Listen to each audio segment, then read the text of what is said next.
Buenas, vamos a hablar ahorita sobre las constantes en C++. Eh, Esencialmente vamos a recalcar que cualquier variable se puede convertir una, en una constante simplemente poniéndole la palabra const antes del tipo. En este ejemplo que tenemos, entonces vamos a tener una constante entera, una constante flotante, una constante carácter y una constante booleana.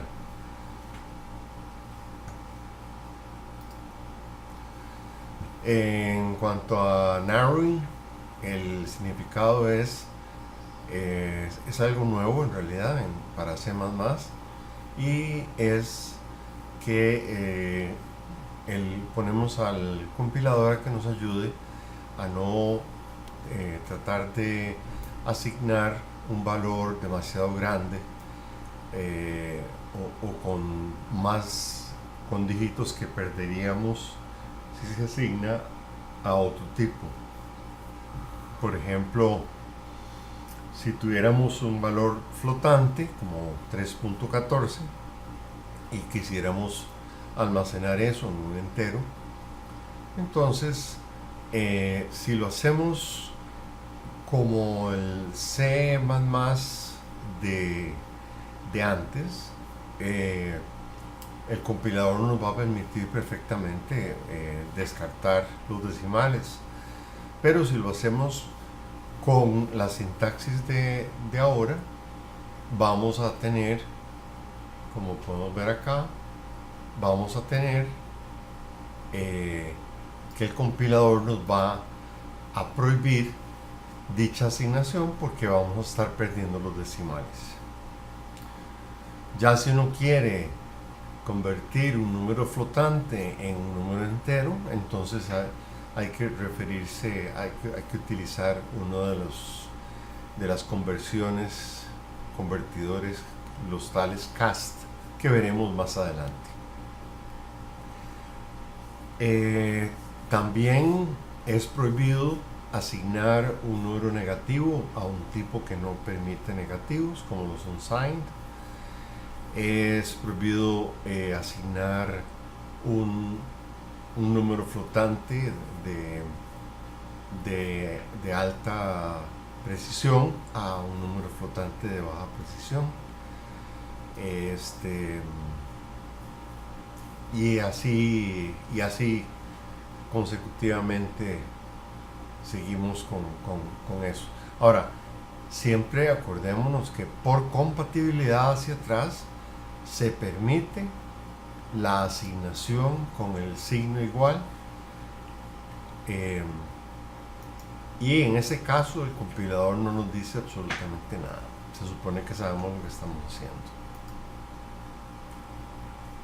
Strongly typed es una característica importante del C++ y es que el tipo de nuestras variables y constantes es determinado en el momento en que uno declara o define ese símbolo, y no importa lo que le asignemos a la variable o constante. Bueno, constante solo se puede asignar una vez, pero lo que le asignemos siempre ese símbolo va a tener el mismo tipo. En cuanto a los scopes, muy importante tener en cuenta que cada scope es un espacio donde tenemos tenemos símbolos, y si nosotros tenemos un símbolo en dos lugares diferentes, en dos ámbitos diferentes, y el símbolo tiene el mismo nombre, el compilador los distingue no los trata como si fueran la misma cosa, ¿no? Se trata de dos entidades diferentes. Entonces, por ejemplo, entre los ámbitos más notorios tenemos el ámbito global, que viene representado perdón, que viene representado por ejemplo, por estas variables o constantes que están a nivel global, o sea, que no están inmersas en ningún espacio, en ningún namespace, que no, o sea, pueden ser accedidas desde el programa sin necesidad de calificarlas con nada. De hecho, no podemos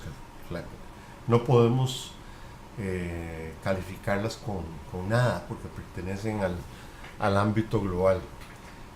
Luego tenemos el ámbito namespace, que nos permite ponerle un nombre y que también nos permite anidar varios namespaces uno dentro de otro. Y lo excelente de esto es que nos hace posible que diferentes programadores, por ejemplo, puedan, declaren sus símbolos dentro de namespaces diferentes. Podría ser un namespace mío, mis iniciales. Y entonces, si yo declaro por acá un monitor count, una variable así, y otro programador declara una variable monitor count, pero las tenemos en diferentes namespaces, entonces no chocan, no hay conflicto y el compilador se da cuenta que son dos declaraciones diferentes. Este asunto de los namespaces lo vamos a ver luego con un poquito más de detalle. En cuanto a las funciones, cada función inicia con su primer corchete, inicia un ámbito. Entonces, por ejemplo, la variable, esta local variable, cuyo valor es 55, pertenece a la función main. Entonces, no solo el ámbito de esta variable está delimitada por los corchetes, o sea, el ámbito es todo eso, sino que solo dentro de este ámbito podemos hacer uso de esa variable. ¿Qué es esto, este otro corchete? Bueno, este otro corchete abre otro ámbito local dentro del ámbito de la función. Podemos tener tantos bloques como queramos. Esto hay que tener cuidado porque nos puede llevar a el siguiente problema, el famoso hiding. En un ámbito externo, por ejemplo aquí cuando declaramos la primera A, esta A sigue siendo esa A hasta el momento en que en un ámbito más interno se vuelve a declarar otra A. No tiene que ser del mismo tipo, ¿no? Estamos hablando de que cuando declaramos en otro ámbito estamos ya creando una entidad diferente. Incluso esa A podría ser una clase o cualquier cosa en realidad.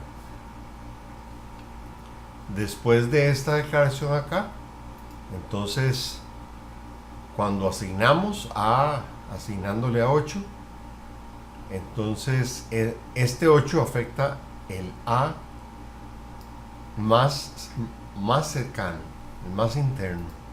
Este 7 afecta el A número 2, aquí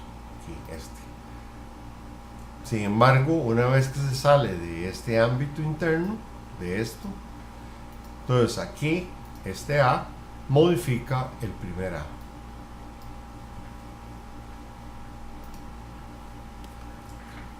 Ok, ¿cuántos los operadores?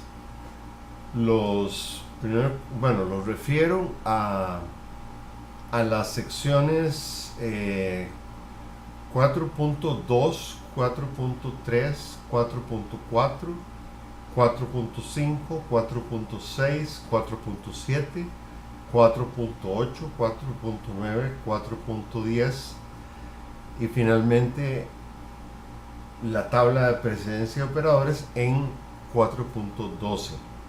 Esto del libro C++ Primer, del libro que acompaña este curso. Muy rápidamente vamos a nada más hacer mención de tal vez aspectos que pueden ser diferentes de otros lenguajes, que son como los operadores, por ejemplo, los operadores más i o i más, igualmente menos i y también i menos. El efecto de este operador más i es que incrementa la variable i en 1 y retorna ese valor resultante, mientras que i más retorna el valor actual de i y hasta después incrementa i. Lo mismo sucede para menos i y menos. Solo que en lugar de incrementar, decrementa. Los booleanos, que son para comparar, ¿verdad? Los operadores que comparan bits, los operadores de asignación, entre los más importantes, quizá como más especiales para C++, son los operadores mixtos, como más igual, menos igual, por igual, dividir igual, módulo igual, etc. Todos estos que son mixtos son equivalentes a... Entonces estos operadores son de esta forma. Si yo tengo una variable entera llamada a, asigno 5, otra variable entera llamada b, asigno, no sé, a más 7. Entonces yo puedo hacer b más igual a. ¿Y esto qué significa? Esto es lo mismo que haber escrito b igual b más a.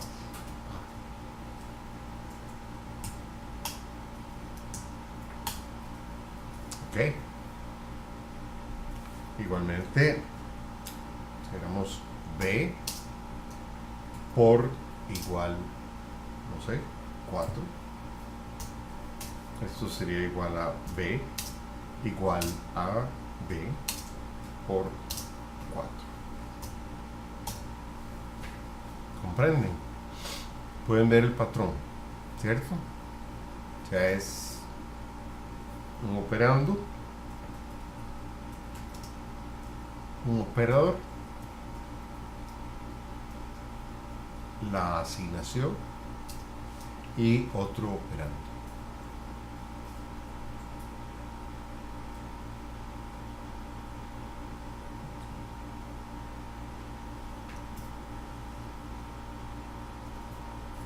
Bien. Para el manejo de memoria tenemos 3 operadores, el new, el delete y el delete con corchetes, que es para liberar arreglos nativos de C++. Ya veremos los grandes detalles relacionados con punteros, con arreglos nativos y con estos 3 operadores. Estos operadores de acceso nos permiten acceder a miembros, como por ejemplo en este caso X es un objeto y M es un miembro, es un elemento que se encuentra dentro del objeto de X. Entonces al hacer x.m estamos accediendo a una parte de X. Igualmente P puede ser un puntero a un objeto. Entonces, para acceder, suponiendo que este puntero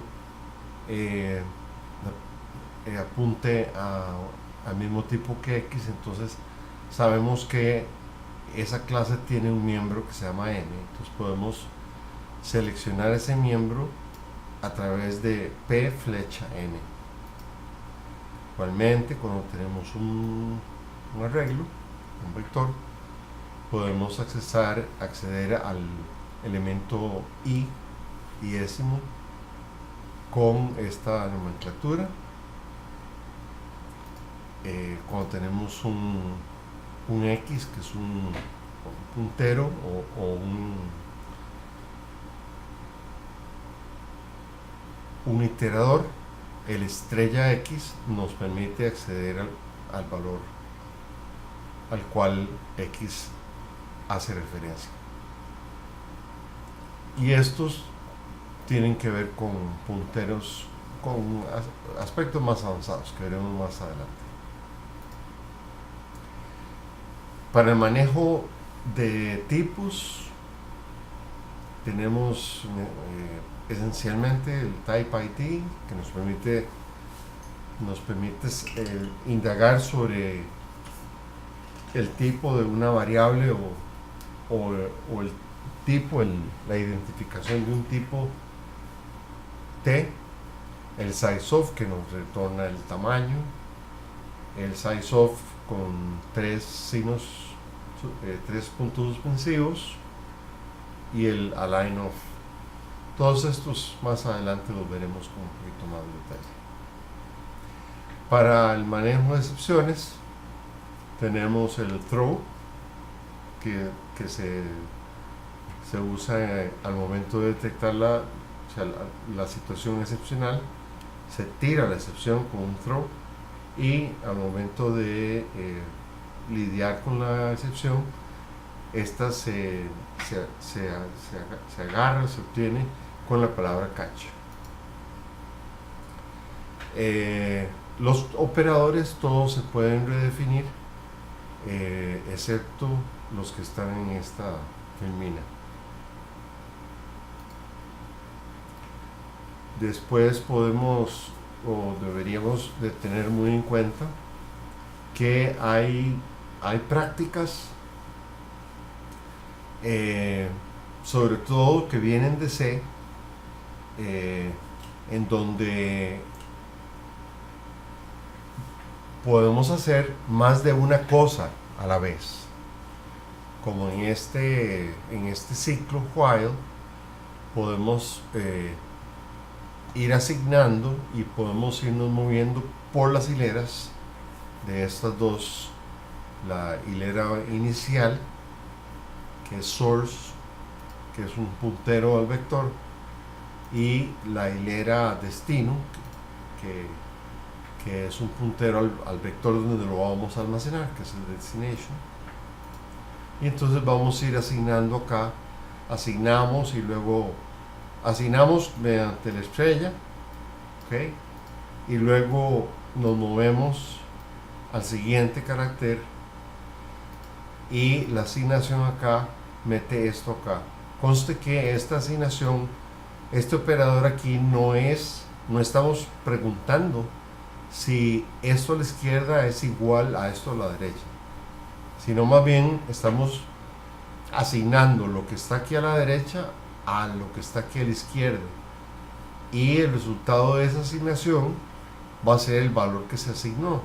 Entonces, cuando llegamos al último elemento de la hilera hello, que va a ser un 0, va a ser el valor entero 0, entonces el valor que se asigna aquí va a ser un 0, que es equivalente a not true. Un 0 es, digámoslo así, es equivalente a falso.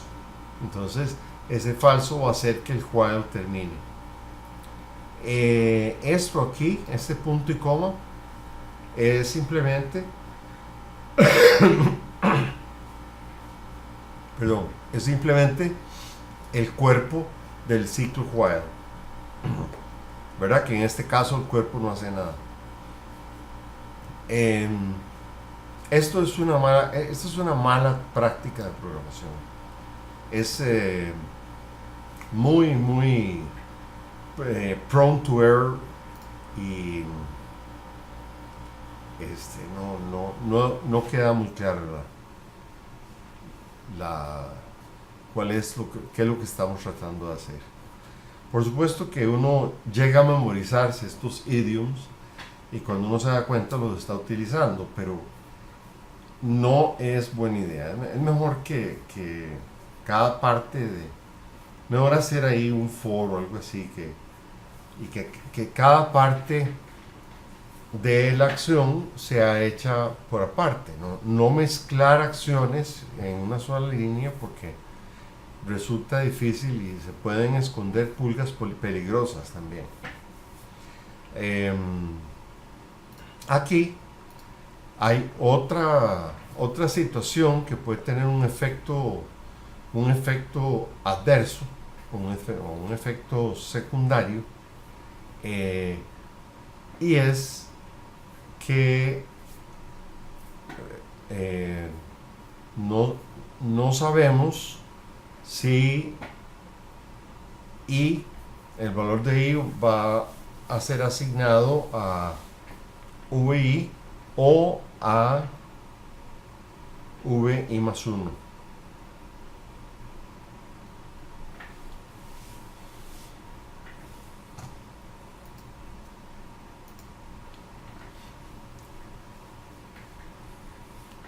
Ok, hemos tomado la funcionalidad de esta línea en la cual decimos que tiene el defecto de que no está bien separado cada una de las actividades que estamos tratando de realizar en ella, y la hemos escrito como un for en un ciclo for donde tenemos las tres partes bien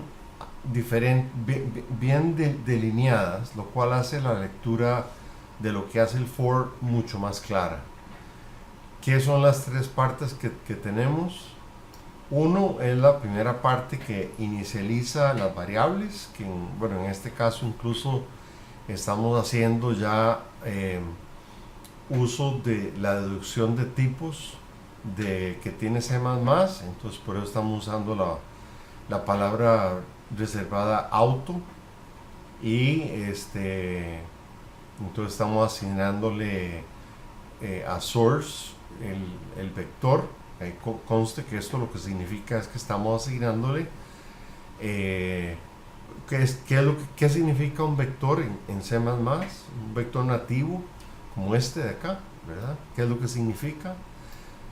El vector, la variable vector, la constante vector, en realidad contiene la dirección del primer elemento del vector. O sea que vector contiene la dirección de la dirección del primer elemento, que es h, ¿no? O sea que acá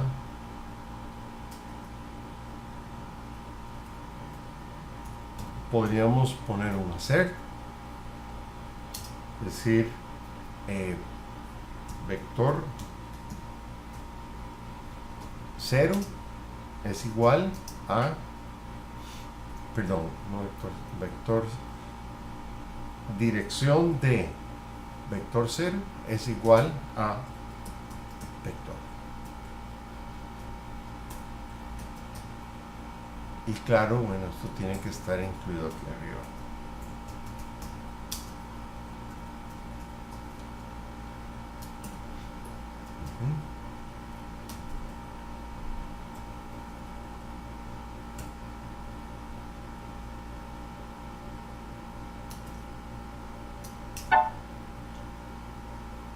Ok, ya lo compilamos, vamos a ponerlo a correr y vamos a ver cómo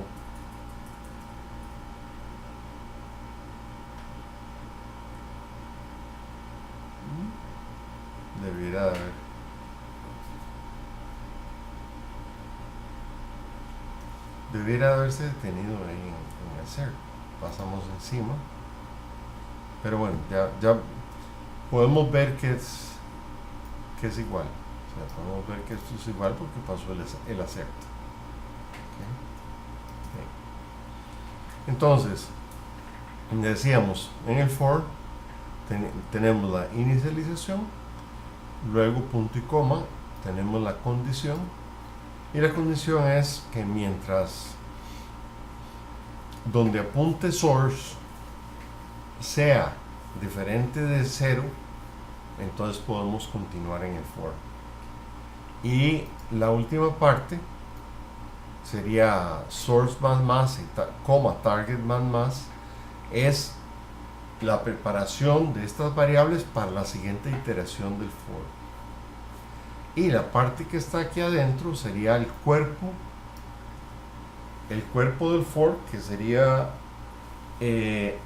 asígnale a donde apunta target lo que contiene source, o donde está apuntando source. Entonces al carácter donde source está apuntando en este momento lo asignamos a la dirección hacia donde target apunta. ¿Okay? Y finalmente,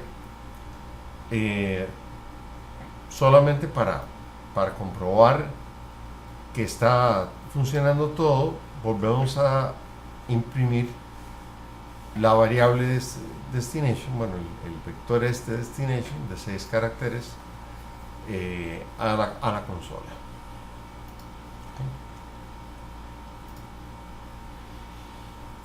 Ok, ¿qué es una expresión en C++? Una expresión es una variable o una constante. Cualquiera de estas variables o constantes conectada por operadores también. Una asignación es una expresión y una invocación a función también es una expresión. Estatutos son cualquier expresión que termine con un punto y coma, es un estatuto. Cualquier declaración, cualquier constructo de selección, o sea, if o switch, cualquier constructo de iteración, for, while, do, while, go to y comments, también comentarios, también son estatutos. Como decíamos, los estatutos de selección son el if else, el conditional y el switch. Aquí podemos ver que tenemos varias formas de escribir el if else. Esas dos opciones son idénticas en su significado, se comportan idénticas. Sin embargo, vemos que aquí tenemos primero a menor a 5, entonces es esto. Else, entonces ¿qué hacemos? Si a es 10, es esto. Si no, entonces es esto de acá. Mientras que aquí abajo tenemos si a menor a 5, esto, igual que aquí. Luego ponemos else si a igual a 10, entonces es esto. Ven que es lo mismo que tener estas dos cosas unidas.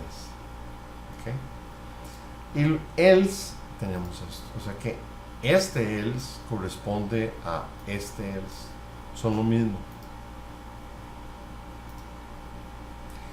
El operador condicional es muy conveniente a veces para escribir pequeñas frases, digamos, ¿verdad? A mayor a B, si eso es cierto, entonces retorna A. Si no es cierto, retorna B. Así de fácil. El ejemplo de switch, que es seleccionar sobre varios valores. Estos valores, por cierto, tienen que ser valores enteros, valores que provengan de clases enum o simplemente de enum. O pueden ser caracteres, puesto que los caracteres son un tipo entero, pero no pueden ser hileras. ¿Okay? No podemos tener aquí switch y poner aquí una variable hilera. Aquí hemos introducido por primera vez lo que es un enum en C++ 11. En C++ anterior al 11, esta palabra clase aquí no existía. Ahora tenemos dos opciones. Podemos tener enum sin la palabra class, y podemos tener enum class, ¿verdad? Y luego el nombre de la enumeración. La ventaja que tenemos con esto es que cuando lo declaramos con class, el enum se vuelve un ámbito, un scope, y por lo tanto no podemos hacer uso de los valores del enum si no los precedemos con el nombre de la enumeración. Por eso es que aquí vemos en los diferentes casos, vemos values 4 puntos large, values 4 puntos medium, values 4 puntos small. Es interesante acá, este operador de 4 puntos se llama el operador para resolución de ámbitos, Scope Resolution Operator.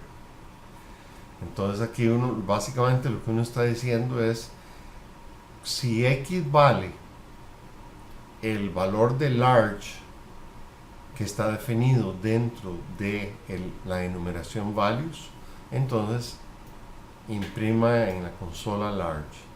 Si es medium o es small, entonces imprima not large. ¿Ven? Muy sencillo esto.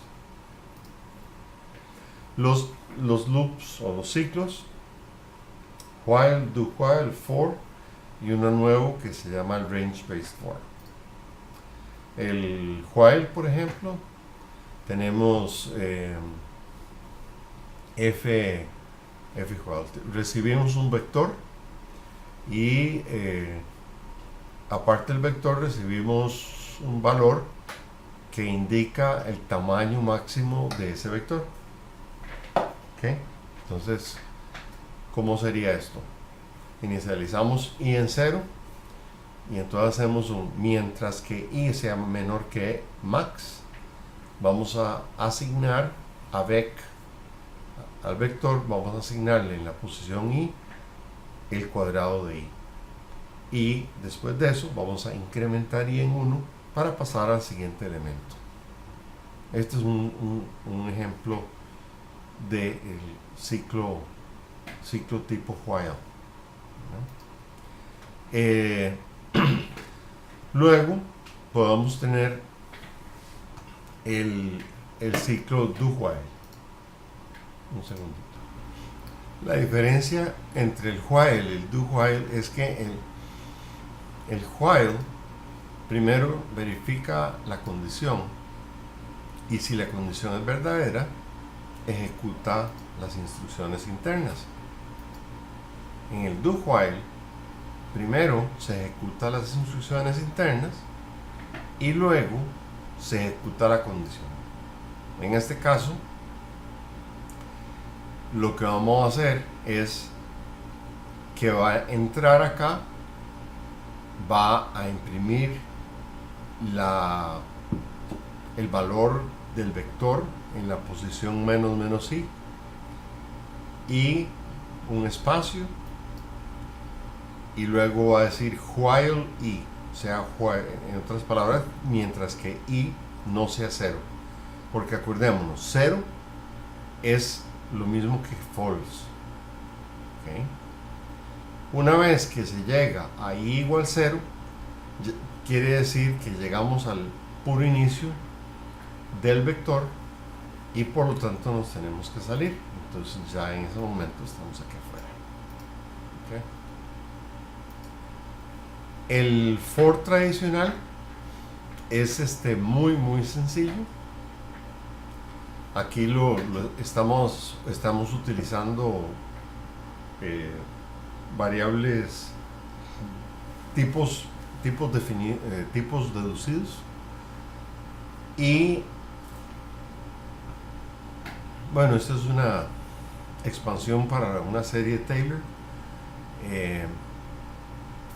Vamos a inicializar. El for tiene tres partes: la inicialización, que es poner en i el valor 1 de tipo unsigned long.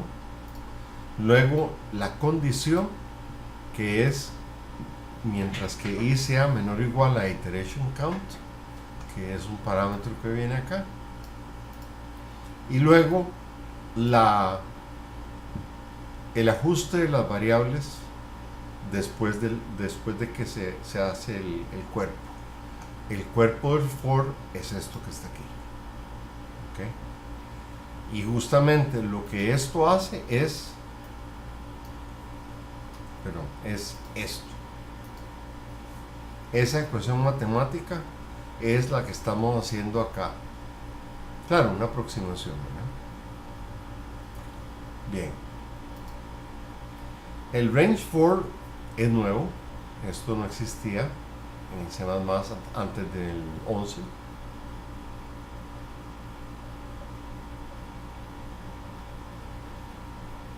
Y lo que significa es muy sencillo. El range for no tiene tres partes, tiene una sola parte, esta. Y lo que se hace es que se toma un contenedor, en este caso es un vector de enteros, y se va extrayendo cada variable, cada elemento.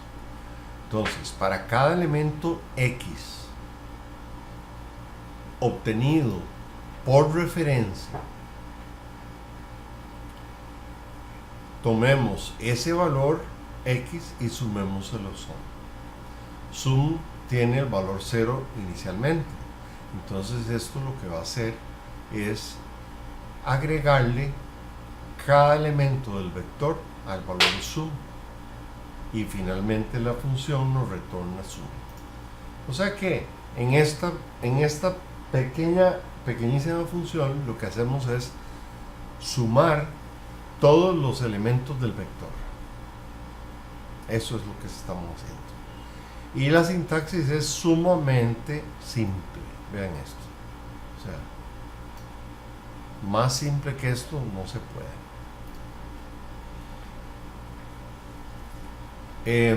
Ahora, dentro de los ciclos, no importa, ahorita el ejemplo que tenemos ahora es de for, pero no tiene que ser de for, puede ser de cualquier otro, un while, un do while,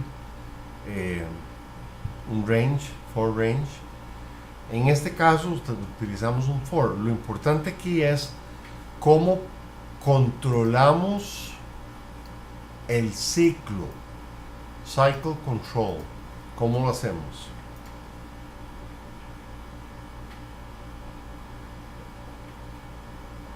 Aquí vamos a inicializar P con el iterador de un vector, el que apunta al primer elemento del vector. La condición de continuación va a ser que P no haya llegado al final del vector, y el ajuste de las variables de iteración va a ser simplemente avanzar P, el iterador, avanzarlo en 1. Entonces, si el valor que apuntado por P es 10, entonces continue quiere decir brínquese lo que sigue y continúe y pase aquí, pase a incrementar P. En otras palabras, nos vamos a brincar P cuando P apunte al valor 10. ¿Okay? Ese es el significado de continuo. Mientras que si la suma es ya mayor a 10.000, vean aquí el uso tan útil de la comilla, ¿verdad? Si la suma es mayor que 10.000, vamos a break. Break quiere decir vamos a salir de el ciclo donde estamos metidos. ¿Ok? Es decir, la condición, aquí tenemos una condición para continuar en el ciclo, es no haber llegado al final del vector. Esa es la condición. Pero hay otra forma de salirnos de este ciclo, y es si la suma ya superó el valor 10.000. Si la superó, entonces hacemos un break. Nos salimos del for, a pesar de que esta condición no sea falsa. Esta condición puede seguir siendo verdadera en este momento, pero si la suma es mayor a 10.000, nos saca del for inmediatamente. O sea, nos tira aquí.